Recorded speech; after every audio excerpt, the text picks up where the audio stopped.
हिम्मतपुर नाम का एक गांव था जहां सुषमा अपने बेटे और बहू के साथ रहा करती थी। सुषमा घर से बच्चों को ट्यूशन पढ़ाने का काम किया करती थी। सुषमा को बच्चों को पढ़ाना बहुत अच्छा लगता था। बच्चों, तो बताओ पढ़ाई कैसी चल रही है आप लोगों की? अच्छी चल रही है मैडम जी, मगर आजकल पैरों में बहुत दर्द रहता है। मैं समझती हूँ बेटा, मगर पढ़ाई करना भी काफी जरूरी है। तो हर दिन चाहे परिश्रम ही क्यों ना करनी पड़े, स्कूल हर रोज जाना चाहिए। समझ गए सब? हाँ मैडम जी। गांव में ना ही ट्रेन की सुविधा थी और ना ही बस की। सड़कों की हालत भी काफी खराब थी। लोग बैलगाड़ी का इस्तेमाल करके एक जगह से दूसरी जगह पर जाया करते थे। सुषमा का बेटा राहुल हलवाई के पास काम किया करता था।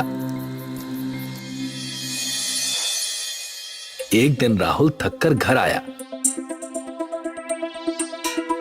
और अपनी पत्नी से कहने लगा, ये तो हर दिन का हो गया है। सुबह उठो और हर दिन पैदल चल के अपने काम पर जाओ, फिर काम खत्म होते ही वापस इतनी दूर तक चलकर घर आओ। मुझसे अब और नहीं होता ये सब। इस गांव में कुछ बचा ही नहीं है, ना ही रेलगाड़ी की सुविधा, ना ही रिक्शा की। इससे अच्छा तो हम दोनों मेरे मायके चलते हैं, वहाँ पर सारी सुविधाएं हैं। तुम बात तो सही कह रही हो, लेकिन मम्मी को इस गांव से काफी लगाव है। वो आने से मना कर देंगी। मम्मी नहीं आएंगी तो हम खुद ही चले जाएंगे। आखिर कब तक उनकी वजह से हम भी इसी गांव में सड़ते रहेंगे? ठीक है, मैं माँ से पूछ कर देखता हूँ। अगर वो आने से मना करती हैं, तो हम दोनों ही इस गांव को छोड़कर चले जाएंगे। वैसे भी उन्हें पिताजी की पेंशन मिलना बंद हो गई है। अब यहाँ और रुकने की जरूरत नहीं है। राहुल और मनीषा दोनों ही माताजी से बात करने आते हैं। माँ, हम दोनों को आपसे कुछ बात करनी थी। बोलो बेटा, क्या बात करनी है? मैंने और मनीषा ने ये सोचा है कि हम सबको उसके मायके में रहने जाना चाहिए। वहां पर ट्रेन, रिक्शा और बस इन सब की सुविधा है और हम वहां पर सुकून से रह पाएंगे। बेटा, क्या कहना चाहते हो? साफ साफ कहो। हम चाहते हैं कि आप भी हमारे साथ चलिए। बेटा, मैं तुमसे पहले भी कह चुकी हूँ, मैं ये गांव छोड़कर कहीं नहीं जाऊंगी। यहाँ के बच्चों को शिक्षा देना मेरा काम है और तुम्हारे पिता और मैंने यहीं पर पूरी जिंदगी काटी है। मगर माँ, हमें यहाँ पर पूरी जिंदगी नहीं काटनी।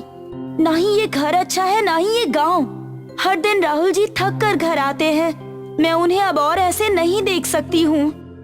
मुझे माफ करना, मगर मैं ये घर छोड़कर कहीं नहीं जाऊंगी। ठीक है माँ, तुम रहो यहीं पर, लेकिन मैं और मनीषा तो ये घर छोड़कर जा रहे हैं। राहुल अपनी माँ को छोड़कर मनीषा को लेकर उसके मायके रहने चला जाता है। सुषमा उदास होकर अपने घर के बाहर बड़े से पेड़ के नीचे जाकर बैठ जाती है और रोने लगती है। आप मुझे छोड़कर क्यों चले गए? मैं पूरी तरीके से आज अकेली हो गई हूँ। पहले आप मुझे छोड़कर चले गए और आज हमारा बेटा राहुल। इस गांव में अगर रेलगाड़ी की सुविधा होती तो शायद राहुल और उसकी पत्नी आज मुझे छोड़कर नहीं जाते। सुषमा अपने पति और बच्चों को याद करके उस पेड़ के नीचे रो रही थी कि तभी आसमान में एक जादूगरनी अपने झाड़ू पर उड़ते हुए पेड़ के ऊपर से गुजर रही थी। वाह, आज तो आसमान बड़ा ही साफ है। ऐसे आसमान में उड़ने का मजा ही कुछ और है। तभी जादूगरनी को सुषमा के रोने की आवाज आती है। अरे, इतने अच्छे मौसम में ये रोने की आवाज किसकी है? जादूगरनी सुषमा को रोते देख उसके पास आती है। क्या हुआ माँ जी, आप रो क्यों रही हैं? मुझे बताइए, शायद मैं आपकी कुछ मदद कर सकूं। जी, आप कौन हैं? मैं एक अच्छी जादूगरनी हूँ, जादुईपुर से। आप बताइए माँ जी, आप रो क्यों रही हैं? गांव में अच्छी सुविधा न होने के कारण आज मेरा बेटा राहुल अपनी पत्नी के मायके में रहने चला गया। अगर इस गांव में रेलगाड़ी की सुविधा होती तो शायद आज मुझे मेरा बेटा छोड़कर ना जाता और गांव के बच्चे भी स्कूल टाइम पर पहुंच जाते बिना किसी कठिनाई के। ये लीजिए, इस बक्से में जादुईपुर की मिट्टी से बनी चिकनी मिट्टी है जिसे शहर में क्ले भी कहा जाता है। ये कोई ऐसा वैसा क्ले नहीं है। इससे आप जो बनाएंगी वो खुद ब खुद अपना आकार लेकर ठीक वैसा ही काम करेगा जैसे एक असली वस्तु काम करती है। लेकिन ध्यान रहे, अगर ये गलत हाथों में पड़ गया तो उस व्यक्ति का हाल बुरा भी हो सकता है। जादूगरनी जी, आपका बहुत बहुत शुक्रिया एक बूढ़ी औरत की मदद करने के लिए। शुक्रिया। कोई बात नहीं, ये तो मेरा फर्ज था माँ जी। इतना कहकर जादूगरनी अपने रास्ते निकल जाती है और सुषमा उस क्ले के बक्से को घर ले आती है। अगले ही दिन सुबह उठकर वो उसी पेड़ के नीचे आकर उस क्ले से एक छोटी ट्रेन बनाती है। जैसे ही ट्रेन पूरी होती है वो ट्रेन अपने आकार में बड़ी हो जाती है और सारे गांव के लोग वहां आकर उस ट्रेन को देखने लगते हैं और प्रधान भी वहां पहुंचते हैं। ये ट्रेन तो बड़ी अनोखी दिख रही है, लेकिन ये चलती भी है या नहीं? खुद ही इसमें बैठकर देख लीजिए प्रधान जी। गांव वाले ट्रेन में बैठते हैं और ट्रेन चलने लगती है। ये देखकर सब सुषमा की तारीफों के पुल बांधने लगते हैं और पूरे गांव में इस ट्रेन को बुढ़िया की जादुई रेलगाड़ी के नाम से जाना जाने लगता है। मैं ऐसे ही ट्रेन इस गांव के लिए और बनाऊंगी जिससे गांव के बच्चे हर दिन बिना थके स्कूल जा सके। सुषमा ऐसे ही काफी सारी ट्रेन बनाती है और गांव में ये ट्रेन पूरी तरह से लोगों के लिए मुफ्त होती है। इस जादुई ट्रेन के कारण गांव की प्रगति काफी तेजी से होने लगती है और ये बात मनीषा के मायके तक पहुंच जाती है। अरे सुनते हो, मैंने सुना है वहाँ हिम्मतपुर में माँ जी ने एक जादुई रेलगाड़ी बनाई है जिससे गांव काफी तेजी से तरक्की कर रहा है। सुना तो मैंने भी है भाग्यवान, और सुना तो ये भी है कि सभी रेलगाड़ियों की सुविधा माँ ने बिल्कुल मुफ्त रखी है। माँ जी चाहती तो बहुत पैसे कमा सकती थी, लेकिन फिर भी उन्होंने ये रेलगाड़ी मुफ्त कर रखी है। लगता है अब हमारे गांव जाने का समय हो गया है। राहुल और मनीषा दोनों ही अपने गांव हिम्मतपुर वापस आ जाते हैं। राहुल अपनी माँ से मिलकर कहता है, कैसी हो माँ? मैं ठीक हूँ बेटा, तुम और मनीषा कैसे हो? हम भी ठीक है माँ जी। हमने सुना है कि आपने इस गांव में जादुई रेलगाड़ी की शुरुआत की है और वो भी मुफ्त में। हाँ बेटा, ये रेलगाड़ी मुफ्त है, इसीलिए ही आज बच्चे स्कूल जा पा रहे हैं और गांव की तरक्की भी तेजी से हो रही है। हमने इस गांव का ठेका थोड़ी ले रखा है माँ, आप निश्चिंत रहिए। अब मैं आ गया हूँ ना, अब सारी चीजें मैं संभाल लूंगा। अगले ही दिन राहुल सुबह जल्दी उठकर रेलगाड़ी के पास जाता है और सबसे कहने लगता है, आज से ये रेलगाड़ी इस्तेमाल करने के लिए आप सभी को टिकट लेना होगा। जो टिकट नहीं लेगा वो ट्रेन की सवारी नहीं कर पाएगा। उसी वक्त गांव के प्रधान वहां पहुंचते हैं। लेकिन राहुल, तुम्हें तो ये गांव का हाल पता ही है, इसी कारण तुम्हारी माताजी ने इस ट्रेन की सुविधा को मुफ्त किया था। हाँ मैं जानता हूँ, मगर अब मैं आ गया हूँ। अगर इस रेलगाड़ी में बैठना है तो टिकट तो लेनी पड़ेगी। और दूसरी बात ये प्रधान जी कि हम लोगों ने इस गांव का ठेका नहीं ले रखा है जो मुफ्त में रेलगाड़ी की सुविधा देते रहे। सभी गांव के लोग टिकट लेकर ट्रेन में सफर करने लगते हैं। और एक दिन मनीषा राहुल से कहती है, अभी तो हम बहुत धनवान हो गए हैं, लेकिन हमारा घर अभी भी बहुत छोटा है और मुझे पता है कि माँ जी ने ये जादुई रेलगाड़ी कैसे बनाई है। उनके कमरे में एक बक्सा रखा है जिसमें क्ले है और वो क्ले मायावी है। उस क्ले से तुम जो भी बनाओगे वो चीज असली बन जाएगी। अगर ऐसा है तो उस क्ले से हम एक बंगला बना लेंगे और उसी बंगले में रहेंगे। जी, वही तो मैं भी सोच रही थी। आज जैसे ही माँ जी सोएंगी तभी मैं उस बक्से से थोड़ा सा क्ले लेकर आ जाऊंगी। जैसे ही रात होती है वैसे ही मनीषा सुषमा के कमरे में जाकर उस बक्से में से थोड़ा क्ले ले लेती है और अगली सुबह राहुल और मनीषा एक खुले मैदान में जाते हैं और वहां पर राहुल क्ले से एक बंगला बनाता है, मगर बंगले में दरवाजा बनाना भूल जाता है और वैसे ही क्ले वाला बंगला असली बंगले में बदल जाता है और दोनों ही बंगले में कैद हो जाते हैं। अरे ये बंगला कितना बड़ा और अच्छा है। मगर मनीषा, हम ये बंगले से बाहर निकलेंगे कैसे? क्योंकि मुझे कोई दरवाजा नहीं दिख रहा है और मैं दरवाजा बनाना भूल गया था। क्या? अगर ऐसा है तो हम बाहर कैसे निकलेंगे? बाहर जाने का रास्ता जब नहीं मिलता तब दोनों ही बहुत निराश हो जाते हैं और मनीषा कहती है, ये सारी बातें हमारे साथ इसीलिए घट रही है क्योंकि हम लालच में अंधे हो गए थे। तुम सही कह रही हो भाग्यवान, मैंने जो गांव वालों के साथ किया उसी की सजा मिल रही है मुझे। उसी वक्त सुषमा बंगले के बाहर आती है। क्ले निकालकर एक दरवाजा बनाकर बंगले पर लगा देती है और अंदर चली जाती है। और जब राहुल और मनीषा सुषमा को देखते हैं तो उनकी आंखों से आंसू आ जाते हैं। मुझे माफ कर दो माँ, मैं लालच में अंधा हो गया था। हाँ माँ जी, हमें माफ कर दीजिए। हमने जो किया आज हमें उसकी सजा मिल गई है। कोई बात नहीं बेटा, तुम्हें अपने किए पर पछतावा है। मुझे इसकी बहुत खुशी हो रही है। मुझे तो बस इसी बात की खुशी है। शुक्रिया माँ, आप जैसा और कोई नहीं है। मैं आज ही रेलगाड़ी की टिकट बेचना बंद कर दूंगा और हमेशा आपके साथ रहूंगा। चटपटागंज नाम का एक सुनहरा गांव था। वहाँ राम खिलावन अपने परिवार के साथ खुशी खुशी रहा करता था। चटपटागंज गांव के ज्यादातर लोग दूध और कपड़ों का व्यापार किया करते थे। सब कुछ धीरे धीरे हो रहा है। आमदनी पहले से आधी गिर चुकी है। तुम हमसे चतुराई ना करो।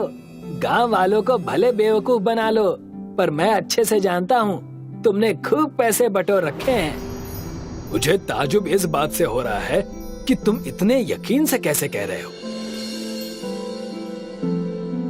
राम खिलावन बेटा, तुम आ गए। वो दरअसल कुछ पैसे चाहिए थे। मैं पास के ही रिश्तेदारी में न्योता निभाने जा रहा हूँ। वो क्या है ना कि उनके यहाँ लड़की की शादी है। अब कुछ न कुछ तो हमें देना ही होगा। जी पिताजी, ये भी कोई कहने की बात है। ये लीजिए, ये कुछ पैसे हैं, आप न्योता करके आइए।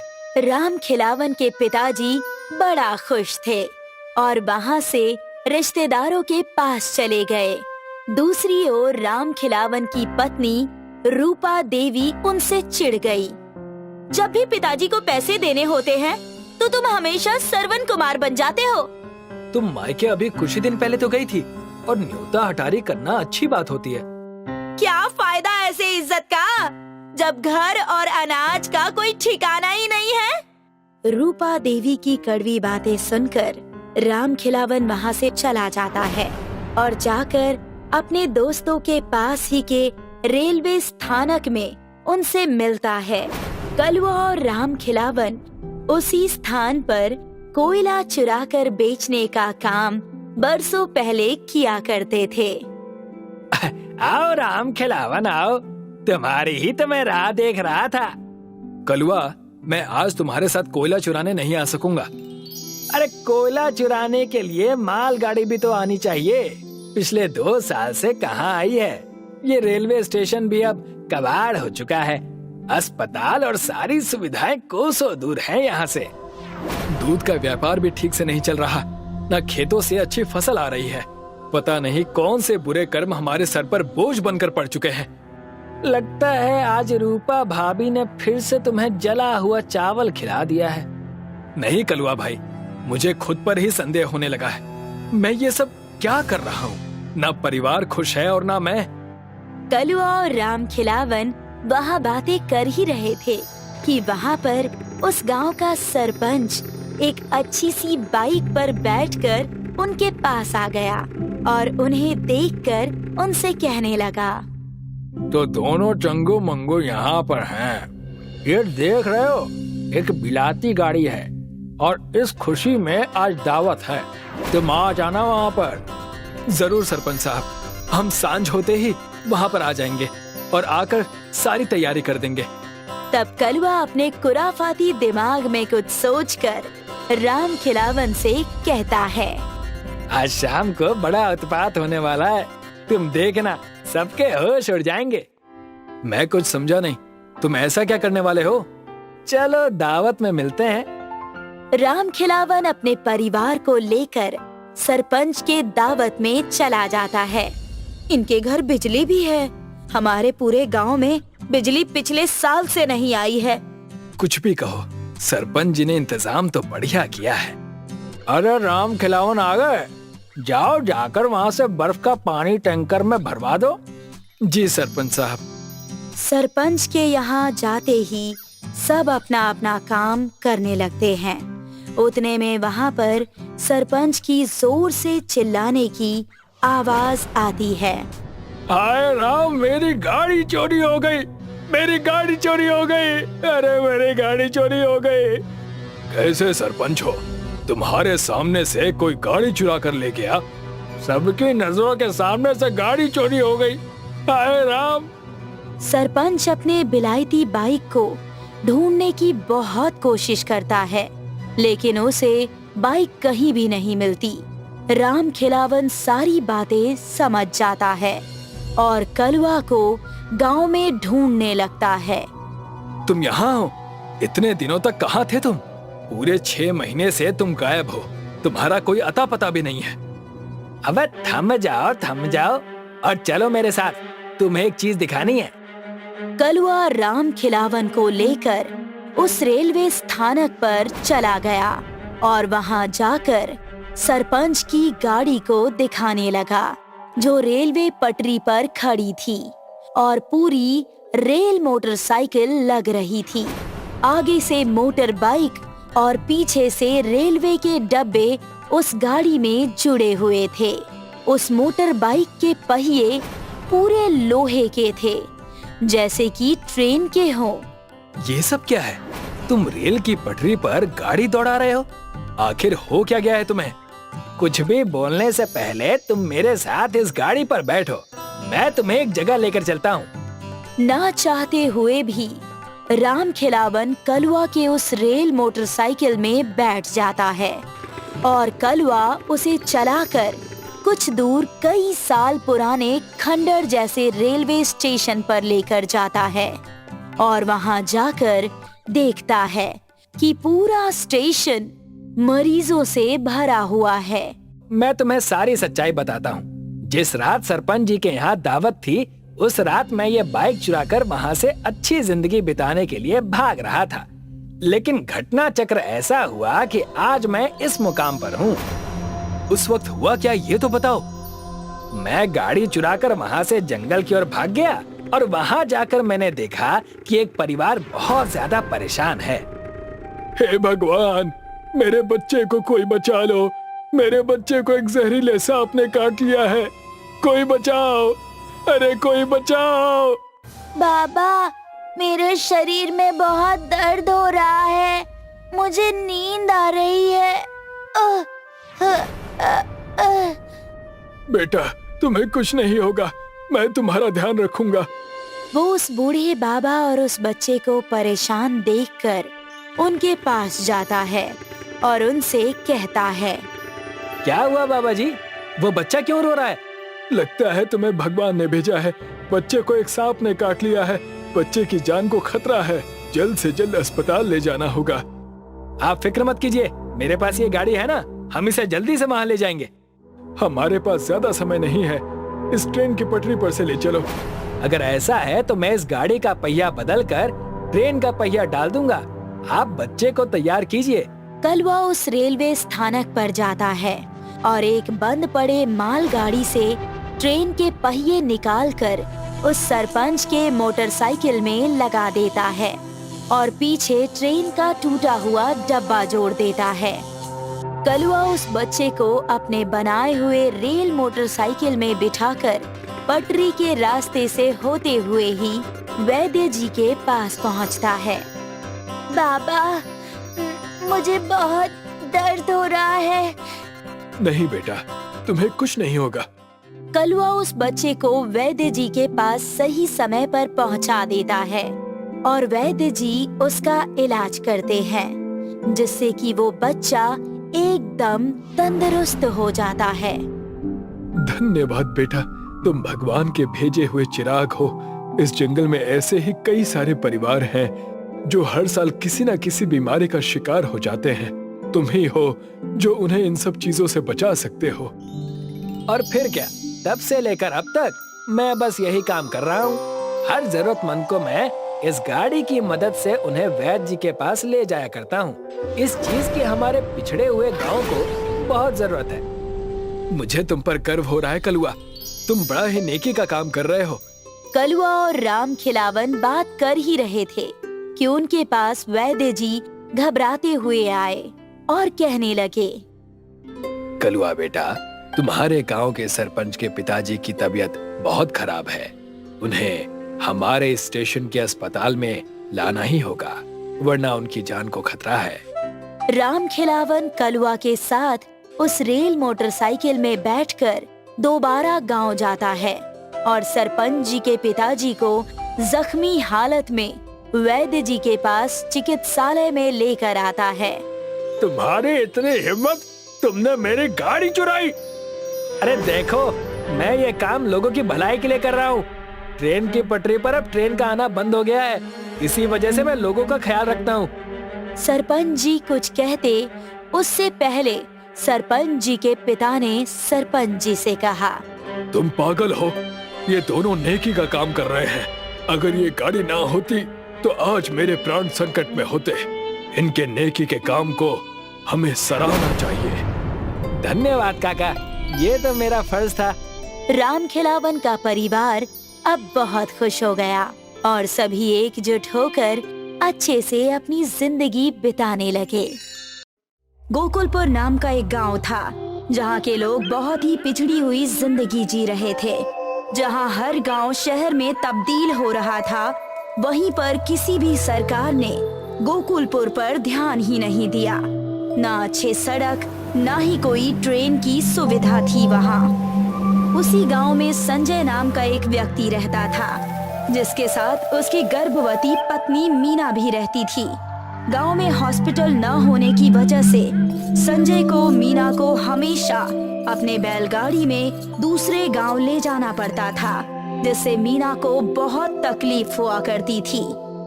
मीना, अब तो समय के साथ बैलगाड़ी में जाना और आना और कठिन हो गया है। अगर एक ट्रेन की सुविधा इस गांव में होती तो एक गांव से दूसरे गांव जाना कितना आसान होता, पर कोई सरकार हमारे गांव की तरफ देखता भी नहीं है। मैंने सरकार को इस विषय पर कई सारे पत्र भेजे, पर सरकार ने आज तक कोई उत्तर नहीं भेजा। आज गांव में इस विषय को लेकर एक बैठक बुलाई गई है। तुम आराम करो, मैं शाम तक वापस आ जाऊंगा।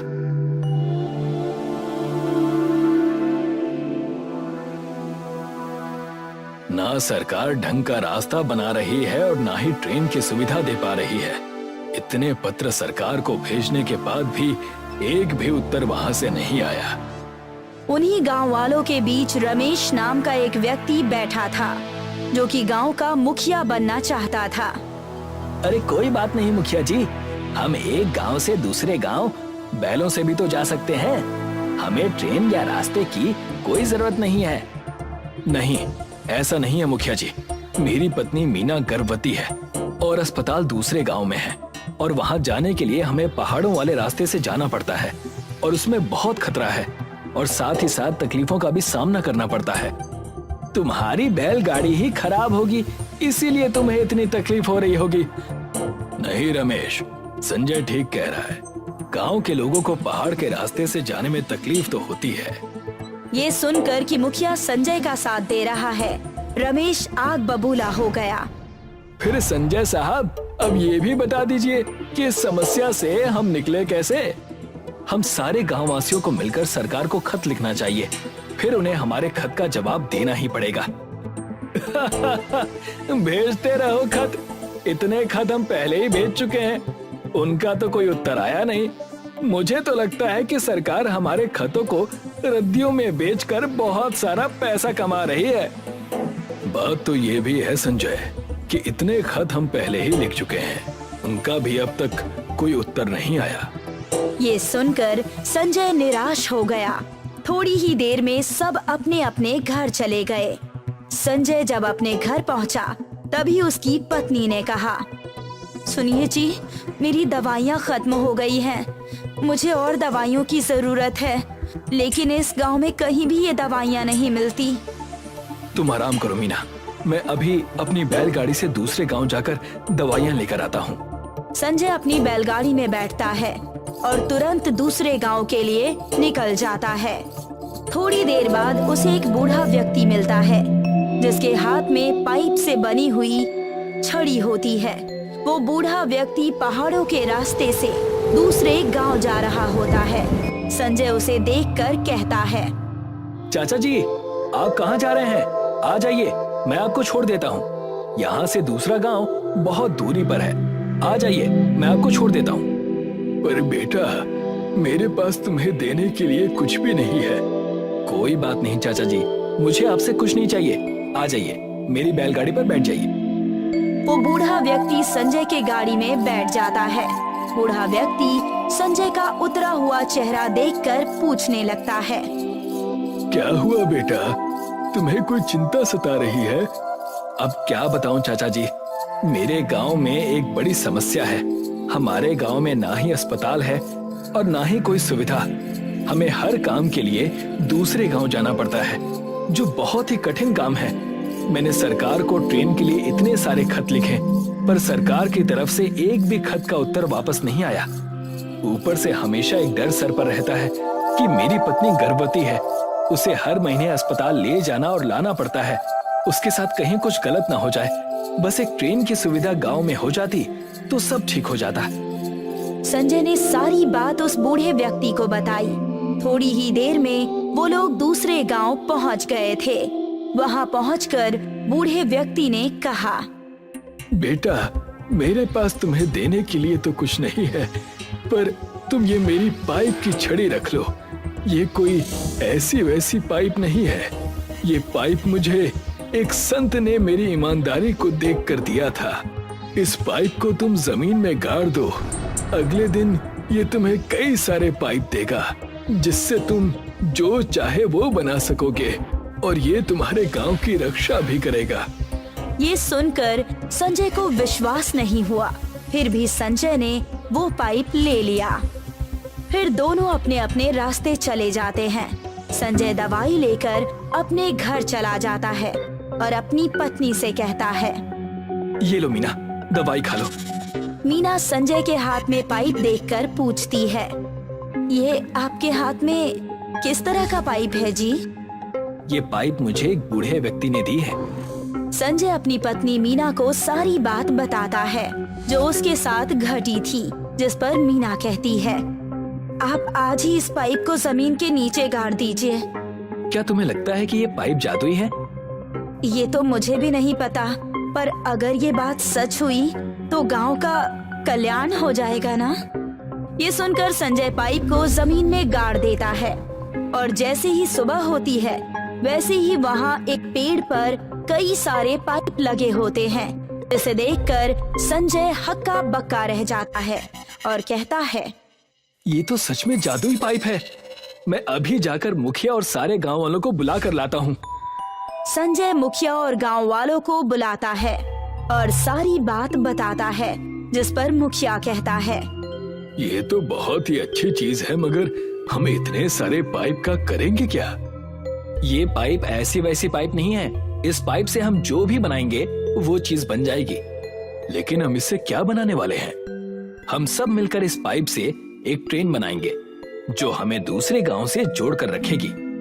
ये सुनकर सारे गांव वाले खुश हो गए और ट्रेन बनाने लगे। थोड़ी ही देर बाद ट्रेन बनकर तैयार हो गई। वाह, इस ट्रेन के बाद अब हमारी सारी समस्या खत्म हो जाएगी। सामान लाना ले जाना सब आसान हो जाएगा और इस गांव की प्रगति भी होगी। सही कहा आपने। ये देखकर रमेश को जरा भी अच्छा नहीं लगा और वो हंसते हुए कहता है, ये देखो, पाइप से ट्रेन बनाई है। कभी तुमने सुना है पाइप के ट्रेन के बारे में? ये ट्रेन चलेगी ना? वो तो जब हम इसमें बैठेंगे तो पता चल जाएगा रमेश। संजय सारे गांव वालों को बुलाकर कहता है, आओ सब, अब हम ट्रेन में बैठ जाते हैं।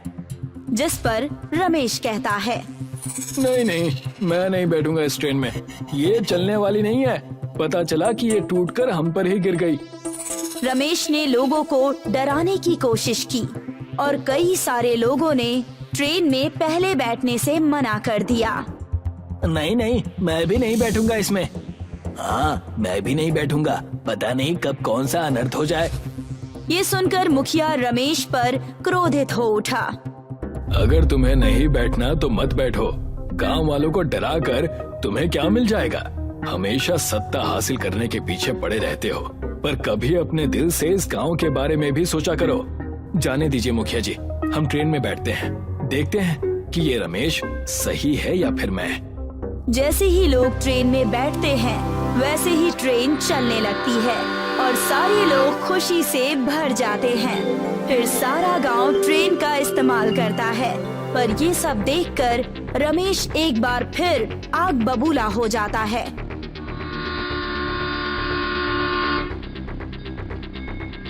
ये ट्रेन जब से आई है तब से सभी गांव वाले इस मुखिया और संजय की तारीफों के पुल बांध रहे हैं। ऐसा ही चलता रहा तो मैं कभी भी इस गांव का सरपंच नहीं बन पाऊंगा। रमेश कुछ गांव के लोगों को जमा करता है और उनसे कहता है, मुझे ये ट्रेन, मैं किसी भी हाल में इस ट्रेन को इस गांव में चलने नहीं दे सकता। हम आज ही रात जब सब सो जाएंगे तो इस जादुई पाइप की ट्रेन पर तेल डालकर आग लगा देंगे और फिर जब मैं मुखिया बनूंगा तब तुम सबको एक अच्छी नौकरी दे दूंगा। ये सुनकर वो लोग रमेश के साथ हो जाते हैं और जैसे ही रात होती है वैसे ही रमेश और वो लोग ट्रेन में तेल लेकर घुसते हैं और फिर रमेश कहता है, बहुत पाइप की ट्रेन कर रहे थे ना, आज इसका काम यहीं तमाम कर देता हूँ। पर जैसे ही रमेश और वो लोग पाइप के ट्रेन में आग लगाने की कोशिश करते हैं वैसे ही ट्रेन के कुछ पाइप जादुई तरीके से बाहर आकर उन्हें पीटने लगते हैं। अरे ये क्या हो रहा है हमारे साथ? ये कैसे? ये तो नामुमकिन है। फिर वो पाइप ट्रेन में ही जेल बनाकर उन्हें कैद कर लेती है और जब अगली सुबह होती है तो संजय और मुखिया ट्रेन में चढ़ते हैं और रमेश को कैद देखते हैं। अरे ये क्या? तुम और ये लोग यहाँ क्या कर रहे हैं? मैं समझ गया मुखिया जी, इनके हाथों में तेल है। जरूर ये लोग इस ट्रेन को नुकसान पहुँचाने आए होंगे। तब मुखिया रमेश से पूछता है, क्या ये बात सच है रमेश? नहीं, ये बात सच नहीं है। मैं तो सिर्फ इस ट्रेन में बैठने आया था। जैसे ही रमेश ये झूठ बोलता है वैसे ही एक पाइप उसके सिर पर पड़ती है। नहीं, ये सच नहीं है, वरना ये पाइप की ट्रेन ऐसा नहीं करती। मुझे माफ कर दीजिए मुखिया जी और संजय, मैं सत्ता के लालच में अंधा हो गया था और इस ट्रेन को जलाने वाला था। मुझे मेरे किए पर पछतावा है। मैं फिर ऐसा कुछ कभी नहीं करूंगा। ये सुनकर गांव वाले चिल्लाकर कहने लगते हैं, गांव से निकाल दो इसे, गांव से निकाल दो इसे। रमेश, तुम आज और इसी वक्त इस गांव से निकाले जाते हो। मुखिया जी, मुझे लगता है हमें रमेश को एक और मौका देना चाहिए। उसे उसके किए पर पछतावा है। ये सुनकर मुखिया कहता है, अगर तुम कहते हो तो रमेश को एक मौका और देते हैं, पर ध्यान रहे रमेश, अगर ऐसी गलती वापस हुई तो तुम्हें इस गांव से हमेशा हमेशा के लिए निकाल दिया जाएगा। और ये सुनकर रमेश सबसे माफी मांगता है। तुम्हारा बहुत बहुत शुक्रिया संजय। कोई बात नहीं रमेश, तुम्हें अपने किए पर पछतावा है। मैं बस इसी बात से बहुत खुश हूँ। बौरा गांव में एक छोटा सा स्कूल है जो कि बहुत साल पुराना है। स्कूल की हालत बहुत खराब है। बच्चों के बैठने वाली बेंच टूटी हुई है और उन पर दीमक लगी हुई है। ब्लैक बोर्ड पर दरारें पड़ी हुई हैं। साथ ही बारिश के मौसम में स्कूल की छत से पानी भी टपकता है। बच्चों, जल्दी से अपना होमवर्क चेक करवा लो। अभी बारिश होने वाली है, नहीं तो तुम्हारी कॉपियाँ भीग जाएंगी। बारिश में कॉपी भीग जाने के डर से सभी स्टूडेंट्स अपना होमवर्क चेक कराने के लिए टीचर के पास जाते हैं। टीचर सभी बच्चों का होमवर्क चेक करती हैं और उन्हें नया होमवर्क देकर घर भेज देती हैं। ठीक है बच्चों, कल सब अपना होमवर्क करके आना और अभी सीधे घर चले जाओ। कोई भी मुझे रास्ते में घूमता हुआ नहीं दिखना चाहिए, क्योंकि बारिश तेज होने वाली है और बारिश में भीग जाओगे तो तबीयत खराब हो जाएगी। ठीक है मैडम, हम सब स्कूल से डायरेक्ट घर चले जाएंगे। सभी स्टूडेंट घर चले जाते हैं और उनके जाने के बाद मैडम भी स्कूल के सभी दरवाजे और खिड़कियां बंद करके ताला लगा देती हैं और अपने घर चली जाती हैं। सबके चले जाने के बाद तेज बारिश होती है और साथ ही आंधी तूफान भी आता है। तेज तूफान के चलते स्कूल टूटकर नीचे गिर जाता है। अगले दिन जब मैडम स्कूल आती हैं, तो देखती हैं कि स्कूल पूरी तरह से खत्म हो चुका है। लो, अब यही देखना बाकी रह गया था। जैसे तैसे करके हम लोग इस स्कूल में काम चला रहे थे, अब तो वो भी नहीं रहा। अब बच्चों को कैसे पढ़ाऊंगी? टीचर गांव के मुखिया के पास जाती है और उनको इस बारे में बताती है। मुखिया जी, हमारा स्कूल तूफान की वजह से टूट गया है। हमें स्कूल के लिए नए बिल्डिंग की जरूरत है। क्या आप हमारी कुछ मदद कर सकते हैं? मेरे पास तो इतने पैसे है नहीं कि मैं नई बिल्डिंग बनवा सकूं, हैं? पर हम लोग सरकार से स्कूल बनवाने के लिए अर्जी दे सकते हैं। आप एक अर्जी लिख दीजिए, मैं उस पर साइन करके गांव प्रधान की मुहर लगाकर कार्यालय में जमा करवा दूंगा। ठीक है? टीचर स्कूल की बिल्डिंग बनवाने के लिए एक एप्लीकेशन लिखकर मुखिया को देती है। मुखिया उस पर प्रधान की मुहर लगाकर उसको अपने नजदीकी सरकारी ऑफिस में जमा कर देता है। कुछ दिनों के बाद एक सरकारी इंजीनियर स्कूल का नक्शा बनाने और जगह का मुआयना करने गांव में आता है। ये लीजिए मैम, मैंने नए स्कूल का नक्शा बना दिया है। मैं इसकी एक कॉपी ऑफिस में जमा कर दूंगा। जैसे ही सरकार की तरफ से बजट पास होगा, नया स्कूल बनने का काम शुरू हो जाएगा। टीचर को नए स्कूल का नक्शा देने के बाद इंजीनियर वहाँ से चला जाता है और सरकारी ऑफिस में स्कूल का नक्शा दे देता है। पर सरकारी अफसर इस विषय पर कोई भी ध्यान नहीं देते और बहुत समय गुजर जाने के बाद भी स्कूल बनने का काम शुरू नहीं होता है। कई महीने इंतजार किया, अब तो 1 साल होने को है। अभी तक नया स्कूल बनने का कोई संकेत तक नहीं है। मुझे तो नहीं लगता कि सरकार हमारे लिए स्कूल बनवा कर देगी। टीचर इस बारे में इंजीनियर से बात करने के लिए उसके ऑफिस जाती है। आइए मैडम, बैठिए, मैं आपके पास ही आने वाला था। सर, वो हमारे स्कूल की बिल्डिंग का काम कब से शुरू होगा? 1 साल बीत चुका है। बच्चों के भविष्य का सवाल है। अब आपको क्या बताऊं मैडम, मैंने तो उसी दिन नक्शा दे दिया था, वो पास भी हो गया था। सरकार की तरफ से जो स्कूल बनाने के लिए बजट आया था, उन पैसों को सरकारी अफसरों ने खा लिया और कागजों में ये दिखा दिया कि स्कूल बन चुका है। अच्छा, तो ये बात है। सरकारी अफसरों से और उम्मीद भी क्या की जा सकती है? इन लोगों ने तो बच्चों के भविष्य को भी नहीं छोड़ा। कम से कम इस स्कूल का पैसा तो छोड़ देते, बेचारे बच्चों का भला हो जाता। मैं माफी चाहता हूँ मैडम, आपके बच्चों का भविष्य खराब हो गया, पर इसमें मेरी कोई गलती नहीं है। मैंने तो अपना काम कर दिया था। नहीं, मैं इतनी आसानी से बच्चों के भविष्य को खराब नहीं होने दूंगी। स्कूल की बिल्डिंग नहीं बनी तो क्या हुआ? मैं पेड़ के नीचे बच्चों को पढ़ाऊंगी, पर मैं उनकी पढ़ाई नहीं रुकने दूंगी। अगले दिन से टीचर सभी को एक बड़े पेड़ के नीचे पढ़ाना शुरू करती है। सभी बच्चे अपने इस तरह की क्लास से बहुत खुश थे, पर तभी अचानक से बारिश शुरू होती है और बच्चे बारिश से बचने के लिए इधर उधर भागने लगते हैं। अरे, कहाँ जा रहे हो? आराम से बच्चों, बारिश में फिसलना मत। कुछ बच्चे पास में पड़े एक खराब रिक्शा के अंदर बैठ जाते हैं। मैडम भी रिक्शा के अंदर चली जाती हैं और आगे ड्राइवर की सीट पर बैठकर बच्चों को पढ़ाने लगती हैं। ये तो हमें अच्छी जगह मिल गई है बच्चों, हम लोग यहाँ बैठकर भी पढ़ाई कर सकते हैं। पर मैडम, इस रिक्शा में तो सिर्फ हम 4 लोग ही पढ़ाई कर सकते हैं। बाकी के स्टूडेंट्स कैसे पढ़ेंगे? इस बारे में कुछ सोचना पड़ेगा। मैं कोई उपाय निकालती हूँ। तुम आज का अपना लेसन कंप्लीट करो और घर चले जाओ। मैं कल तक नए स्कूल का इंतजाम करती हूँ। सभी बच्चों के जाने के बाद मैडम एक रिक्शा मैकेनिक के पास जाती हैं। मुझे बच्चों के लिए एक नया स्कूल बनाना है, क्या तुम मेरी मदद कर सकते हो? मैं रिक्शा मैकेनिक हूँ मैडम, कोई बिल्डिंग बनाने वाला मिस्त्री नहीं हूँ जो आपके लिए स्कूल बना कर दे दूँ। मुझे रिक्शा का ही स्कूल बनाना है, पत्थर का नहीं। इसीलिए तो तुम्हारे पास आई हूँ। रिक्शे का स्कूल? पर कैसे? मैंने तो आज तक कभी भी रिक्शा का स्कूल ना देखा है और ना ही सुना है। पहली बार आपके मुंह से ही सुन रहा हूँ।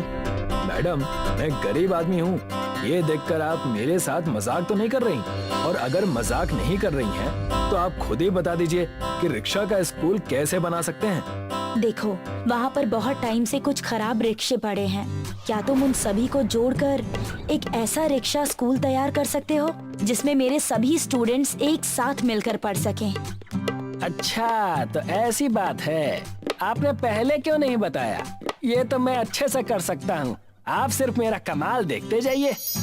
मैं सभी खराब रिक्शा को जोड़कर एक ऐसी पाठशाला बनाऊंगा कि आप देखते रह जाएंगे। अब वो मैकेनिक सभी खराब पड़े रिक्शा को एक जगह पर इकट्ठा करता है और वेल्डिंग करके जोड़ देता है। ये लीजिए मैडम, आपका रिक्शा स्कूल चकाचक बनकर तैयार हो गया है। पढ़ने के लिए ब्लैक बोर्ड फिट कर दिया है। बहुत बहुत धन्यवाद। तुम्हारा जो भी बिल हुआ है वो मुझे दे दो, मैं पे कर देती हूँ। कैसी बात कर रही हैं मैडम आप बच्चों के भविष्य के लिए इतना कुछ कर रही हैं और मैं इतना भी काम फ्री में नहीं कर सकता क्या? और वैसे भी मेरी बेटी सुधा को तो आप ही पढ़ाती है ना। ठीक है, फिर मैं चलती हूँ। बच्चों के स्कूल का टाइम हो रहा है। अब टीचर रिक्शा स्कूल की ड्राइविंग सीट पर बैठकर उसको चलाने लगती है और बच्चों के घर जाकर उनको पिक करती है। एक औरत को रिक्शा चलाता देखकर लोग उनका मजाक उड़ाते हैं, पर टीचर उनकी बात पर कोई ध्यान नहीं देती है। अरे वो देखो, औरत रिक्शा चला रही है। अब टीचर सभी स्टूडेंट को उनके घर से पिक करती है और सभी को रिक्शा स्कूल के अंदर पढ़ाती है और छुट्टी होने पर सभी को घर पर ड्रॉप कर देती है। सभी बच्चे भी मन लगाकर पढ़ाई करते हैं और एग्जाम में टॉप करते हैं। ये देखो बच्चों, हमारे स्कूल के बारे में न्यूज़पेपर में आर्टिकल छपा है। सभी ने टॉप किया है, इसलिए सभी स्टूडेंट्स को नई क्लास के लिए शुभकामनाएं। अब ये बात सभी जगह फैल जाती है कि एक टीचर स्कूल ना होने की वजह से रिक्शा में घूम घूम कर बच्चों को पढ़ाती है। सरकार के कानों तक जब ये बात पहुंचती है तो सरकार उन घुसखोर अफसरों को नौकरी से निकाल देती है जिन्होंने स्कूल बिल्डिंग का पैसा खाया था, और टीचर को उसके इस नेक काम के लिए अवार्ड से सम्मानित करती है। नदियापुर गांव पहाड़ों के बीच में बसा हुआ था। नदियापुर गांव के लोग बहुत ही सीधे साधे और मन के सच्चे थे। वैसे तो उस गांव में जरूरत की हर चीज मौजूद थी, लेकिन नदियापुर गांव के लोगों को दूसरे गांव या शहर जाने के लिए बहुत दिक्कतों का सामना करना पड़ता था, क्योंकि वहां पर अभी तक रोड नहीं बनी थी और ना ही रेल यात्रा वहां पर शुरू हुई थी। आज गांव में इसी बात को लेकर चर्चा चल रही थी। मुखिया जी, आखिर ये सब कुछ कब तक चलता रहेगा? हमारे गांव में अभी तक सरकार ने न ढंग का रोड बनाया है और ना ही यहाँ पर रेल यात्रा शुरू हुई है। तुम बिल्कुल सही कह रहे हो भीमा। मैंने कई बार सरकार को चिट्ठी लिखकर अपने गांव की परेशानी के बारे में बताया, लेकिन किसी ने इस पर ध्यान ही नहीं दिया। भीमा, हमारा गांव बहुत सुंदर है। अगर सरकार इस पर ध्यान दे तो फिर ये टूरिस्ट के घूमने की जगह बन सकती है। तुम्हारे कहने पर मैंने सरकार को चिट्ठी भेजी है। आज उनका कर्मचारी यहाँ पर आ जाएगा। कुछ भी हो मुखिया जी, हमें हर हाल में उस कर्मचारी को इस बात के लिए मनाना होगा। हमारे गांव में जब भी किसी की तबीयत खराब होती है तो वो हॉस्पिटल तक पहुँचते पहुँचते मर जाता है। चिंता मत करो, कुछ ही देर में वो कर्मचारी आता होगा। सभी गांव वाले सरकारी कर्मचारी का इंतजार करने लगे। कुछ ही देर में सरकारी कर्मचारी गुस्से से थका हारा वहाँ पर उनके सामने खड़ा होकर बोला, तुम गांव वालों को भी चैन नहीं है। इतनी दूर पैदल चलकर मेरी तो हालत खराब हो गई। अब आपको समझ आया कि हम अपनी जिंदगी यहाँ पर कैसे काट रहे हैं? अरे कैसे काट रहे हो? पहाड़ी इलाका है, चारों ओर हरियाली है, अच्छी कट रही है तुम्हारी जिंदगी। हमारे गांव में जब भी किसी की तबीयत खराब होती है तो वो हॉस्पिटल तक नहीं पहुंच पाता, और फिर हमारी इसके अलावा भी तमाम जरूरतें हैं। हम चाहते हैं कि यहाँ या तो अच्छा रोड बनवाया जाए या फिर रेल के लिए पटरियां बिछाई जाए। तुम्हारा दिमाग तो ठीक है, देख नहीं रहे कि ये पूरा इलाका पहाड़ी है। अब क्या सरकार पहाड़ को काट कर तुम्हारे लिए ट्रेन बनाएगी? आखिर क्या लाल जड़े हैं इस गांव में? यहाँ कुछ नहीं बनने वाला। ऐसा मत कहिए, हमने बहुत उम्मीद से आपको बुलाया है। देखो, गांव वाले वैसे भी बहुत कम बीमार पड़ते हैं, और फिर जिसकी मौत आ जाती है वो तो एक से एक बढ़िया हॉस्पिटल में भी चला जाए फिर भी मर जाता है। कुल मिलाकर कहने का मतलब ये है कि सरकार ने तुम्हारे प्रस्ताव को ठुकरा दिया है और अब मैं चलता हूँ। कर्मचारी के जाने के बाद वहाँ गांव का ही एक व्यक्ति नंदू हंसते हुए गांव के मुखिया से बोला, मेरे ख्याल से वो सरकारी कर्मचारी सही कह रहा था। भला आप ही बताइए मुखिया जी, इन पहाड़ों को काट कर कौन सी ट्रेन बन जाएगी? मुझे तुझसे यही उम्मीद थी नंदू। तू दिन भर कुछ काम काज तो करता नहीं है, ऊपर से बस अपने मुंह से हमेशा उल्टा सीधा ही निकालता रहता है। मैं कुछ गलत नहीं कह रहा मुखिया जी, सच्ची बात सबको कड़वी लगती है। अरे भाई, हम लोग अंग्रेजों के जमाने में नहीं जी रहे। वो अंग्रेज थे जो पहाड़ काट काट कर पटरियां बिछा देते थे। उस वक्त वो भारतीयों से कोल्हू के बैल की तरह काम करवाते थे। अब ऐसा मुमकिन नहीं है। नंदू की बात सुनकर मुखिया नंदू को गुस्से से देखते हुए बोले, इससे पहले कि मैं तेरा मुंह तोड़ दूं नंदू, मेरी आंखों के सामने से दूर हो जा। नंदू वहाँ से हंसता हुआ चला गया, क्योंकि नंदू खुद गांव का मुखिया बनना चाहता था। लेकिन उसने कभी भी गांव का मुखिया बनने की कोशिश की तो गांव वालों ने उसे एक भी वोट नहीं दिया। नंदू इस बात से बेहद नाराज था। गांव का मुखिया इस बात को नहीं जानता था कि वो जब भी सरकार को अपने गांव की परेशानी के बारे में चिट्ठी लिखा करता है तो नंदू सरकारी कर्मचारी को बीच रास्ते में ही डरा धमका देता है। इस बार के आए कर्मचारी को भी नंदू ने बुरी तरह से डरा और धमका दिया। इस बात को मुखिया नहीं जानता था। कुछ दिन ऐसे ही बीत गए, मगर एक रात भीमा की पत्नी की तबीयत बिगड़ गई। रागिनी को जल्द से जल्द हॉस्पिटल में दिखाना होगा, उसकी जान खतरे में है। तू परेशान मत हो भीमा, हम सब तेरे साथ हैं। मैं बैलगाड़ी साथ लेकर आया हूँ। भीमा अपनी पत्नी को बैलगाड़ी में बिठाकर मुखिया के साथ बैलगाड़ी दौड़ाने लगा कि तभी उस बैलगाड़ी का रास्ता एक बूढ़े आदमी ने रोक दिया। मुझे भी अपने साथ ले चलो, मैं पैदल नहीं चल पा रहा हूँ। भीमा ने उस अपाहिज आदमी को भी बैलगाड़ी में बिठा लिया और बैलगाड़ी दौड़ाने लगा। मगर बैलगाड़ी जैसे ही पहाड़ों की खाई के बीच में पहुंची, अचानक बैलों का संतुलन बिगड़ गया और बैलगाड़ी आधी खाई में लटक गई। भीमा और मुखिया बेहद फुर्ती से बाहर निकल आए, मगर भीमा की पत्नी रागिनी और वो बूढ़ा बैलगाड़ी में लटक गए। मुझे बचा लो बेटा, हम दोनों में से किसी एक को बचा सकते हैं। मुझे लगता है कि तुम्हें अपनी पत्नी को बचाना चाहिए। भीमा मुखिया की बात सुनकर बहुत गहरी सोच में पड़ गया। उसने देखा कि उस बूढ़े आदमी की आंखों में जीने की ललक थी। भीमा ने बगैर सोचे समझे उस बूढ़े व्यक्ति को बाहर निकाल लिया, मगर जैसे ही बूढ़ा आदमी बाहर निकला, अचानक चारों ओर रोशनी फूट पड़ी और देखते ही देखते वो बूढ़ा आदमी एक जवान व्यक्ति और एक सुंदर व्यक्ति में परिवर्तित हो गया। मैं एक देव हूँ। एक साधु के श्राप से मैं एक बूढ़े के रूप में था। तुमने उस श्राप को तोड़ दिया है। तुम मन के सच्चे आदमी हो। मांगो, क्या मांगते हो? मुझे अपने लिए कुछ नहीं चाहिए। अगर आप एक ट्रेन की व्यवस्था कर सकते हैं तो सारे गांव का भला हो जाएगा। भीमा ने इतना कहा ही था कि उस आदमी की आंखों से सफेद किरणें निकलने लगी और देखते ही देखते पहाड़ फट गया और पत्थरों की अद्भुत ट्रेन भीमा की आंखों के सामने ही बन गई। ये पहाड़ों की ट्रेन है, तुम जहाँ बोलोगे ये चली जाएगी और ये अपने आप चलेगी। इतना कहकर वो वहाँ से गायब हो गया। भीमा मुखिया और अपनी पत्नी को लेकर उस पहाड़ों की ट्रेन में घुस गया। भीमा की पत्नी ठीक हो गई और देखते ही देखते नदियापुर गांव अद्भुत पहाड़ों वाली ट्रेन के नाम से सारे इलाके में मशहूर हो गया। दूर दूर से सैलानी अब उस ट्रेन में सफर करने के लिए आने लगे और ये बात नंदू को बिल्कुल पसंद नहीं आई। मैं चाहता था कि इस गांव के लोग ऐसे ही मर जाएं, लेकिन समझ में नहीं आता कि ये चमत्कार कैसे हो गया। चिंता मत करो नंदू भाई, आज हम उस ट्रेन में बम लगा देंगे। सुना है आज उस ट्रेन में गांव का मुखिया और भीमा कुछ अंग्रेज टूरिस्टों को लेकर कहीं घूमने जा रहे हैं। आज का दिन उस ट्रेन और उस मुखिया का आखिरी दिन बना दो। इसके बाद गांव का मुखिया मैं बन जाऊंगा और फिर मैं अपनी मर्जी के हिसाब से चीजें करूंगा। नंदू अपने साथी मनोज के साथ भीमा के पास पहुंचकर बोला, जब से ये ट्रेन हमारे गांव में आई है, मैं इसमें एक बार भी नहीं बैठा। अगर तुम्हारी इजाजत हो तो क्या मैं और मेरा दोस्त मनोज इसमें बैठ सकते हैं? क्यों नहीं नंदू भाई, आखिर ये ट्रेन हमारे गांव की ही है और तुम हमारे गांव के सदस्य हो। नंदू मनोज के साथ उस ट्रेन में चढ़ गया और उसने मनोज की ओर बम लगाने का इशारा किया। मनोज ने बड़ी चालाकी से ट्रेन में बम फिट कर दिया।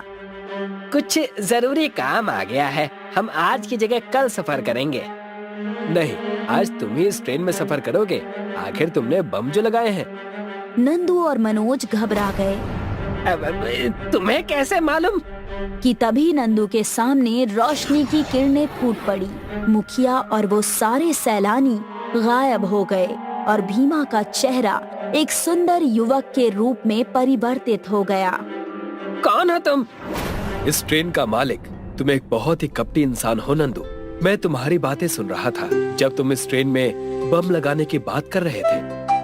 तभी वहाँ पर नंदू, मुखिया और अंग्रेज सैलानी आ गए। उस मायावी सुंदर व्यक्ति ने भीमा की ओर देखकर कहा, मैं आज तुमसे आखिरी विदा लेने के लिए यहाँ आया था। अगर मैं इन दोनों की बातें नहीं सुनता तो आज तुम सबका आखिरी दिन होता। मैं कुछ समझा नहीं। उस सुंदर व्यक्ति ने नंदू और मनोज की सारी करतूत गांव के मुखिया के सामने बता दी। गांव के मुखिया ने मनोज और नंदू को धक्के देकर गांव से बाहर निकाल दिया और उस दिन के बाद से नदियापुर गांव पहाड़ों वाली ट्रेन के नाम से मशहूर हो गया। एक गांव में 5 भाई अपनी माँ के साथ रहते हैं। पांचों भाई किसान हैं और एक ही खेत में काम करते हैं।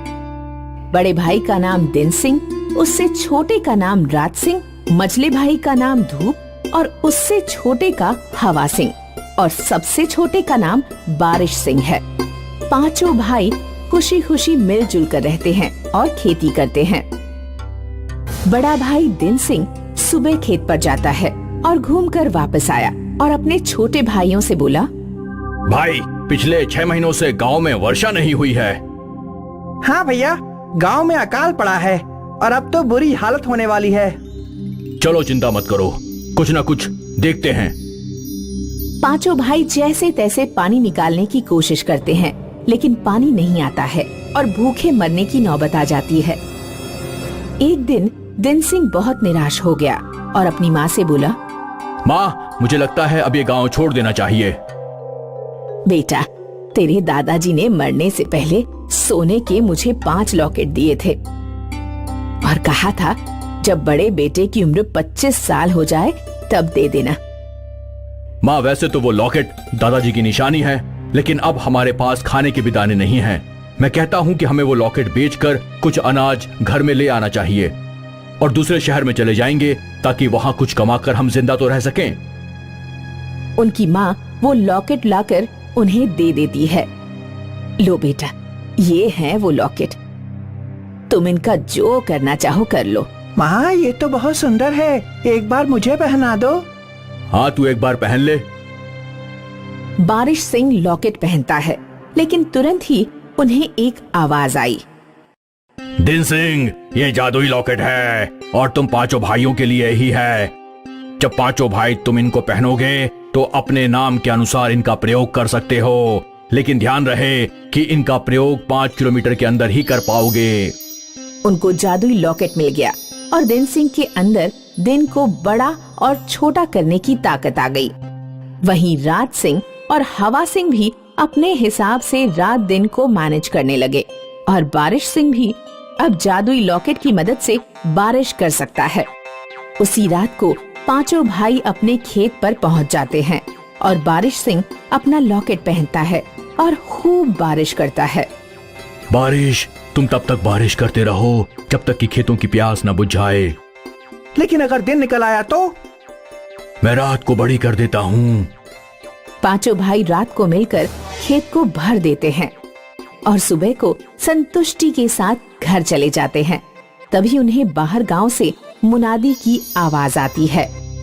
सभी गांव वालों को सूचित किया जाता है कि गांव में 2 प्रतियोगिता होने वाली है, जिसमें पहली प्रतियोगिता दौड़ और दूसरी साइकिल प्रतियोगिता होगी, जिसमें जीतने वाले को पूरे 50,000 रुपए का इनाम जमींदार सुरेंद्र सिंह देंगे।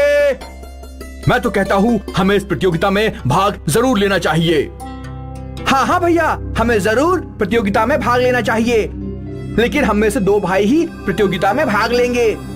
मैं दौड़ में भाग लूंगा। मैं साइकिल प्रतियोगिता में भाग लूंगा। ठीक है भैया, जिस दिन आपकी दौड़ होगी उस दिन मैं सिर्फ आपके ऊपर धूप को रोक दूंगा। हाँ, और मैं राज सिंह भैया के साइकिल को हवा से उसकी दिशा में रुख मोड़ दूंगा। ऐसे करके प्रतियोगिता में भाग लेना और उसे जीतने का तरीका तय हो गया। प्रतियोगिता का दिन, सभी लोग इकट्ठा हो जाते हैं और प्रतियोगिता शुरू हो जाती है। सबसे पहले दौड़ की प्रतियोगिता शुरू होती है। दिन सिंह वहां पहुंच चुका है। ध्रुव सिंह ने धूप रोक दी और दिन सिंह के पैरों की गति तेज कर दी। दिन सिंह ने बहुत तेज दौड़कर प्रतियोगिता जीत ली और 50,000 का इनाम दिन सिंह को मिल गया। और दूसरे दिन साइकिल प्रतियोगिता शुरू हुई। उसमें भी राज सिंह की हवा सिंह ने हवा की मदद से रुख मोड़कर प्रतियोगिता जीतने में मदद की और राज सिंह को 50,000 का नकद इनाम मिल गया। एक दिन सारे गांव वाले मिलकर जमींदार सुरेंद्र के साथ आते हैं। तुम 5 भाइयों ने मिलकर सभी को पागल बनाया है। पूरे गांव में सूखा पड़ा है, लेकिन तुम्हारे खेत लहलहा रहे हैं। तुमने ऐसा क्या किया बताओ? और दोनों प्रतियोगिता भी तुम दोनों भाइयों ने ही जीती है। जमींदार साहब, हमारे पास ये लॉकेट है जिसकी मदद से हमने ये जादू किया है।